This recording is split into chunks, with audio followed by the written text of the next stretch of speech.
الحمد لله رب العالمين والصلاة والسلام على أشرف الأنبياء والمرسلين.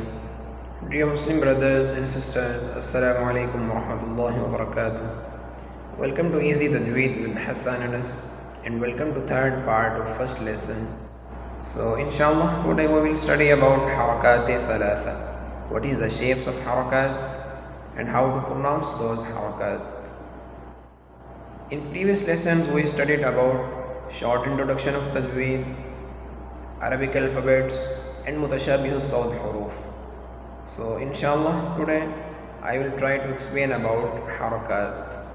Before start the lesson, I am requesting to everyone to subscribe this channel and press the bell icon. So let's start the lesson.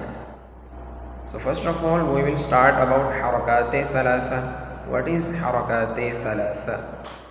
حركات ثلاثه in Arabic calling for those three harakat, fatha, kasra and dhamma. For these three harakat calling حركات ثلاثه.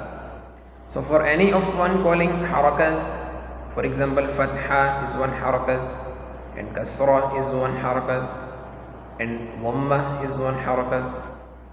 So for any of one have to call harakat and for all have to call حركات ثلاثه.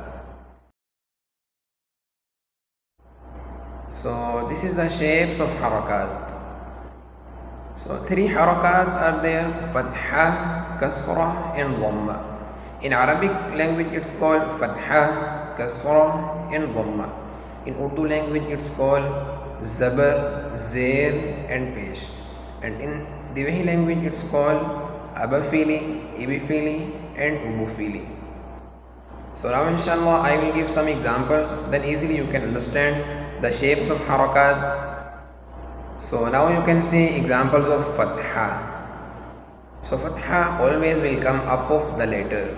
For example, wama, qala, kasaba, hatta.